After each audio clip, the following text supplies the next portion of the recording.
The amazing traditional Rwandan hairstyle of Amasunzu, circa the 1920s. Madison streets after the Great Chicago Fire in 1871. Mrs. Charles Binning sweeping the steps of her shack in Shantytown, Spencer, Iowa during the Depression. 1936. 26-inch thick armor from a Japanese Yamato-class battleship, pierced by a U.S. Navy 16-inch gun. One of the first photos taken of Tutankhamun's tomb when it was opened after more than 3,000 years. This is a photo of a strip rifle used during World War I. These were rifles fitted with tins, which were slowly filled with water. As the tin filled, the weight pulled the trigger. This gave the appearance of an active enemy force, and allowed for soldiers to retreat. A mailman distributing mail in Pays de Buc, France in the 20th century. Spacelander, the bicycle of the future. Pictured, the British industrial designer Benjamin Bowden showing off Spacelander in 1946. First photograph of the sun 1845. Oldest photograph of New York City 1848. Oldest known picture of a Native American village 1853. Oldest aerial photograph 1860. First color photograph 1861. First colored landscape photograph 1877. First high-speed photographic series 1878. First photograph of lightning 1882. First photograph of a tornado 1884. First moving picture 1888. And playing the cello, circa 1920. The comic actor used his downtime to practice the cello and violin, writing in his autobiography that he would play for 4 to 6 hours a day. Or surplus gas capes are used in an attempt to dodge the eye-stinging effects of a low-hanging smog enveloped Philadelphia in 1953. Marine Sergeant Frank Prater feeds a kitten after its mother was killed by mortar fire in the Korean War, 1953. Shop workers cool off in the high street during the long hot summer of 1976. I'm just a clown who's feeling down. Morgan Freeman, 1972. Roast Corn Man, Manhattan, 1930. The Bear Massage. Romania, 1940. The lone anti-war protester confronts police in Whitehall during the Cuban Missile Crisis, London, 1962. Photo by Don McCullen.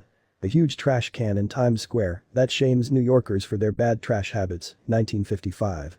Morris Engel, Boys with Boom Box, 14th Street, Nick 1983. Chariot motorcycle racing in Australia, 1936.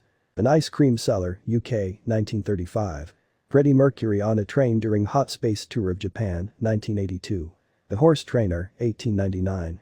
Photo by Inventor Hugo Gernsback models his television goggles for life.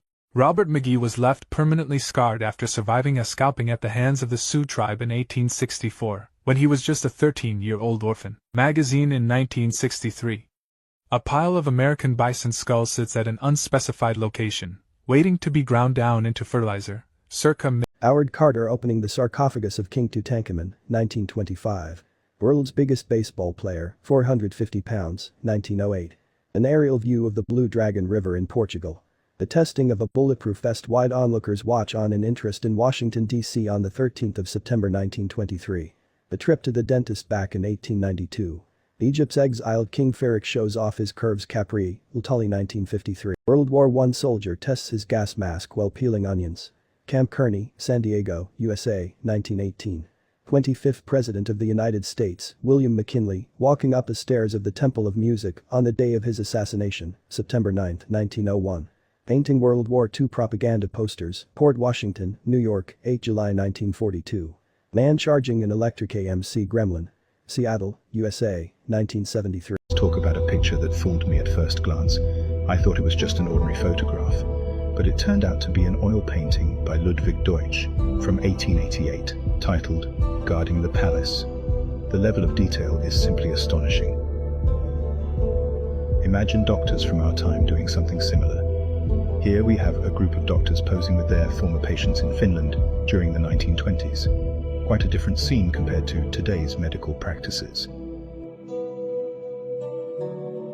Salvador Dali creating a piece of art known as the Face of War in Commander Richard Byrd, wearing a specially designed leather helmet and mask, used during his flight from Spitsbergen over the North Pole and back. Commander Byrd and pilot Floyd Bennett used a Fokker plane, making the trip of 1,360 miles in little more than 15 hours. Alfred Hitchcock meets Leo the Lion, 1957. The uniform mob of smiling humanoid mice seen here were gathered for an early meeting of the Mickey Mouse Club in Ocean Park, California, circa 1930. When the Thompson submachine gun, better known as the Tommy gun, was invented in 1918, it was originally meant to be used by the US military and law enforcement. But as prohibition went into effect and organized crime skyrocketed, the weapon quickly became a favorite of American mobsters. Tommy guns arguably became synonymous with gangland when Al Capone's cronies wielded them during the St. Valentine's Day massacre of